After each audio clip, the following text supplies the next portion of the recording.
IPL 2025 పాయింట్ల పట్టికలో Punjab Kings జట్టు రెండో స్థానానికి దూసుకెళ్లింది. చెన్నై చెపాక్ స్టేడియం వేదికగా జరిగిన మ్యాచ్లో leg spinner Yuzvendra Chahal hat trick వికెట్లతో చెలరేగగా, శ్రేయస్ అయ్యర్ కెప్టెన్స్ ఇన్నింగ్స్తో ఊచకోత కోయడానికి తోడు ప్రభు సిమ్రాన్ సింగ్ రాణించడంతో చెన్నై సూపర్ కింగ్స్పై పంజాబ్ కింగ్స్ విజయం సాధించింది. ఈ సీజన్లో పంజాబ్కి ఇది 6వ విజయం. దీంతో మొత్తం 13 పాయింట్లతో ఆ జట్టు పాయింట్ల పట్టికలో టాప్ 2 స్థానానికి వెళ్ళింది. కాగా కోల్కతా నైట్ రైడర్స్తో జరిగిన మ్యాచ్ వర్షం కారణంగా రద్దు కావడంతో పంజాబ్కు ఒక పాయింట్ వచ్చిన సంగతి తెలిసిందే. పంజాబ్ రెండో స్థానానికి చేరుకోవడంతో ఇంతకుముందు రెండో స్థానంలో ఉన్న ముంబై ఇండియన్స్ మూడో స్థానానికి, మూడో స్థానంలో ఉన్న గుజరాత్ టైటన్స్ నాలుగో స్థానానికి, నాలుగో స్థానంలో ఉన్న ఢిల్లీ క్యాపిటల్స్ ఐదో స్థానానికి పడిపోయాయి. కాగా ఈ 3 జట్ల ఖాతాలో 6 విజయాలు 12 పాయింట్ల చొప్పున ఉన్నాయి. కానీ నెట్ రన్ రేట్లోకి తేడా కారణంగా వాటి స్థానాలు నిర్ధారించబడ్డాయి. మరోవైపు ప్లే ఆఫ్స్ ఆశలు సజీవంగా ఉండాలంటే ఖచ్చితంగా గెలవాల్సిన మ్యాచ్లో చిత్తుగా ఓడిన మహేంద్ర సింగ్ ధోని నాయకత్వంలోని Chennai super kings playoffs race నుంచి అధికారికంగా నిష్క్రమించింది. దీంతో ఈ సీజన్లో ప్లే ఆఫ్స్ రేస్ నుంచి అధికారికంగా నిష్క్రమించిన తొలి జట్టుగా సీఎస్కే నిలిచింది.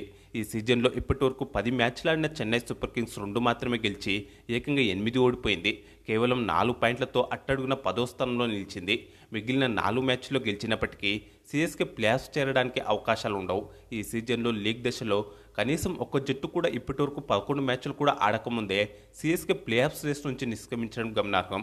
ఐపీఎల్ చరిత్రలో అత్యధికంగా 5 సార్లు ట్రోఫీలు గెలిచిన చెన్నై ఇంత దారుణ ప్రదర్శనతో ప్లే ఆఫ్స్ రేస్ నుంచి అన్ని జట్ల కంటే ముందుగానే తప్పుకోవడం అభిమానులకు మింగుడుపడని అంశమే. ఇక ఈ సీజన్లో తొలి హ్యాట్రిక్ వికెట్లు తీసిన చాహల్ చరిత్ర సృష్టించడంతో పాటు 4 రికార్డులను కూడా ఖాతాలో వేసుకున్నాడు. అలాగే మ్యాచ్ మొత్తంలో 7 రికార్డులు నమోదయ్యాయి. ఆ రికార్డుల గురించి తెలుసుకోవడానికి ముందుగా మ్యాచ్ స్కోర్ కార్డ్ గురించి షార్ట్గా మాట్లాడుకుందాం. టాస్ ఓడి ముందుగా బ్యాటింగ్ చేసిన చెన్నై సూపర్ కింగ్స్ జట్టు 19.2 ఓవర్లలో 190 పరుగులకు ఆల్అవుట్ అయింది. 18 ఓవర్లు ముగిసే సమయానికి 5 వికెట్ల నష్టానికి 177 పరుగులతో మంచి పొజిషన్లో నిలిచింది చెన్నై సూపర్ కింగ్స్. అప్పటికి ధోని, శివం దుబే క్రీజ్లో ఉండడం, ఇంకా 2 ఓవర్లు మిగిలి ఉండడంతో చెన్నై స్కోర్ 200 దాటుతుందనిపించింది. కానీ 19 ఓవర్లో లెగ్ స్పిన్నర్ యజుర్వేంద్ర చాహల్ చెలరేగాడు. ఆ ఓవర్లో హ్యాట్రిక్ వికెట్లతో పాటు ఆ ఓవర్ మొత్తంలో ఏకంగా 4 వికెట్లు పడగొట్టాడు. ముఖ్యంగా 5 బంతుల వ్యవధిలోనే 4 వికెట్లు తీసి సీఎస్కేను చావు దెబ్బ తీశాడు చాహల్. ఆ ఓవర్ మొదటి బంతిని వైట్ బాల్ వేసిన చాహల్ ఆ తర్వాతి బంతిని ధోని 6 కొట్టాడు. రెండో బంతికి 11 పరుగులు చేసిన ధోని ఇచ్చిన క్యాచ్ను నెహాల్ వద్దర అందుకోవడంతో ధోని అవుట్ అయ్యాడు. మూడో బంతికి దీపక్ కూడా 2 పరుగులు తీశాడు. 4వ బంతికి ప్రియాంష్ ఆర్యకు క్యాచ్ ఇచ్చి 2 పరుగులు చేసిన దీపక్ కూడా అవుట్ అయ్యాడు. 5వ బంతికి ఇంపాక్ట్ ప్లేయర్గా వచ్చిన అంశుల్ కాంబోజ్ను చాహల్ క్లీన్ బౌల్డ్ చేశాడు. దీంతో కాంబోజ్ కోల్డెన్ డక్అవుట్ అయ్యాడు. 6వ బంతికి భారీ షాట్కు ప్రయత్నించిన నూర్ అహ్మద్ మార్కో జాన్సన్కు దొరికిపోయాడు. దీంతో చాహల్కు హ్యాట్రిక్ వికెట్లు దక్కాయి.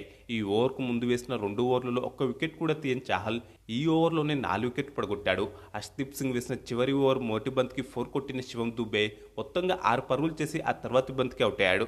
దీంతో సీఎస్కే 190 పరుగులకు ఆల్అవుట్ అయింది. చెన్నై చివరి 5 వికెట్లను కేవలం 7 బంతుల వ్యవధిలోనే కోల్పోయింది. 6 వికెట్లను అయితే 11 బంతుల వ్యవధిలోనే కోల్పోయింది.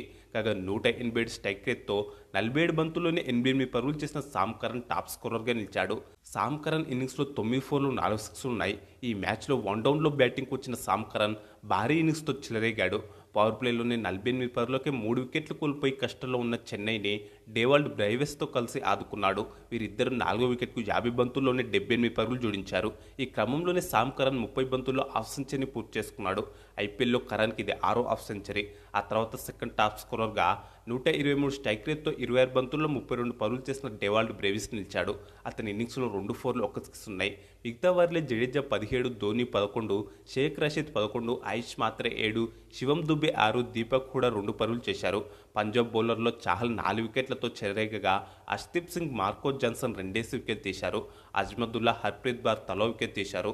అనంతరం 191 పరుగుల లక్ష్యాన్ని పంజాబ్ కింగ్స్ జట్టు 19.4 ఓవర్లలో 6 వికెట్లు కోల్పోయి ఛేదించింది. దీంతో ఈ మ్యాచ్లో 4 వికెట్ల తేడాతో పంజాబ్ విజయం సాధించింది. శ్రేయస్ అయ్యర్ కెప్టెన్ ఇన్నింగ్స్తో దుమ్ము లేపాడు.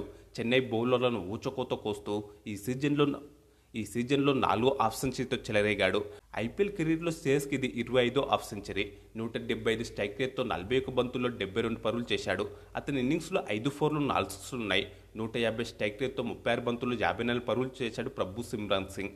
అతని ఇన్నింగ్స్లో 5 ఫోర్లు 3 సిక్స్లు ఉన్నాయి. ఐపీఎల్లో ప్రభు సిమ్రాన్ సింగ్కి ఇది 5వ హాఫ్ సెంచరీ. శ్రేయస్ అయ్యర్ ప్రభు సిమ్రాన్ సింగ్ కలిసి రెండో వికెట్కు 50 బంతుల్లో 72 పరుగులు జోడించారు. శశాంక్ సింగ్ 191 స్ట్రైక్ రేట్తో 12 బంతుల్లో 23 పరుగులు చేయగా ప్రియాంష్ ఆర్య 153 స్ట్రైక్ రేట్తో 15 బంతుల్లో 23 పరుగులు చేశాడు. నేహాల్ వదేరా 5, షెడ్జే 1 పరుగు చేశారు. చెన్నై బౌలర్లలో పతిరన్న ఖలీల్ అహ్మద్ 2 వికెట్లు తీయగా జడేజా, నూర్ అహ్మద్ తల వికెట్ తీశారు. శ్రేయస్ అయ్యర్కు player of the match award దక్కింది. ఇక ఈ మ్యాచ్లో నమోదైన 7 రికార్డుల గురించి ఇప్పుడు మాట్లాడుకుందాం. రికార్డ్ నెంబర్ 1, ఈ మ్యాచ్లో తీసిన 4 వికెట్లతో ఐపీఎల్ చరిత్రలో అత్యధికంగా 9 సార్లు 4 లేదా అంతకంటే ఎక్కువ వికెట్లు తీసిన బౌలర్గా యజుర్వేంద్ర చాహల్ చరిత్ర సృష్టించాడు. ఈ క్రమంలో 8 సార్లు ఈ ఘనత సాధించిన సునీల్ నారాయణ్ను అధిగమించాడు. రికార్డ్ నెంబర్ 2, ఐపీఎల్ చరిత్రలో ఒకే ఓవర్లో 4 వికెట్లు తీయడం చాహల్కి ఇది రెండోసారి. గతంలో 2022లో రాజస్థాన్ రాయల్స్ తరపున కోల్కతా నైట్ రైడర్స్పై చాహల్ ఈ ఘనత సాధించాడు. దీంతో 2 సార్లు ఈ ఘనత సాధించిన బౌలర్గా చాహల్ చరిత్ర సృష్టించాడు. రికార్డ్ నెంబర్ 3, ఐపీఎల్ చరిత్రలో హ్యాట్రిక్ వికెట్ తీయడం చాహల్కి ఇది రెండోసారి. దీంతో ఐపీఎల్ చరిత్రలో అత్యధిక సార్లు హ్యాట్రిక్ వికెట్ తీసిన బౌలర్ల జాబితాలో యువరాజ్ సింగ్తో కలిసి రెండో స్థానంలో ఉన్నాడు. కాగా 3 సార్లు హ్యాట్రిక్ వికెట్ తీసిన అమిత్ మిశ్రా ఈ జాబితాలో మొదటి స్థానంలో ఉన్నాడు. రికార్డ్ నెంబర్ 4, పంజాబ్ కింగ్స్ తరపున హ్యాట్రిక్ వికెట్ తీసిన 4వ బౌలర్గా చాహల్ నిలిచాడు. గతంలో పంజాబ్ తరపున యువరాజ్ సింగ్, అక్షర్ పటేల్, సామ్ కరన్ కూడా ఈ ఘనత సాధించారు. రికార్డ్ నెంబర్ 5, అంటే తమ సొంత మైదానంలో చెన్నై ఆల్అౌట్ కావడం ఇది 4వసారి మాత్రమే. గతంలో 2012లో ముంబై ఇండియన్స్తో మ్యాచ్లో 112 పరుగులకు, 2019లో మళ్ళీ ముంబై ఇండియన్స్తో మ్యాచ్లోనే 109 పరుగులకు, ఇదే సీజన్లో సన్ రైజర్స్ హైదరాబాద్తో మ్యాచ్లో 154 పరుగులకు చెన్నై ఆల్అౌట్ అయింది. రికార్డ్ నెంబర్ 6, ఈ సీజన్లో చెన్నైకి హోమ్ గ్రౌండ్లో ఇది 5వ పరాజయం. దీంతో ఒక సీజన్లో హోమ్ గ్రౌండ్లో అత్యధికంగా 5 మ్యాచ్లు ఓడిపోవడం సిఎస్కేకి ఇదే మొదటిసారి. చివరగా రికార్డ్ నెంబర్ 7, చెన్నైపై చెపాక్ మైదానంలో అత్యధికంగా 5 మ్యాచ్లు గెలిచిన జట్టుగా పంజాబ్ కింగ్స్ ముంబై ఇండియన్స్తో కలిసి సమంగా మొదటి స్థానంలో ఉంది. ఇక ఈ మ్యాచ్లో చాహల్ హ్యాట్రిక్ వికెట్లు, శ్రేయస్ అయ్యర్ కెప్టెన్ ఇన్నింగ్స్, చెన్నై ఓటమి వంటి అంశాలపై మీ అభిప్రాయాన్ని ఖచ్చితంగా కామెంట్ చేయండి. అలాగే ఈ వీడియోకు ఒక లైక్ చేసి మన ఛానల్ తప్పకుండా సబ్స్క్రైబ్ చేసుకోండి.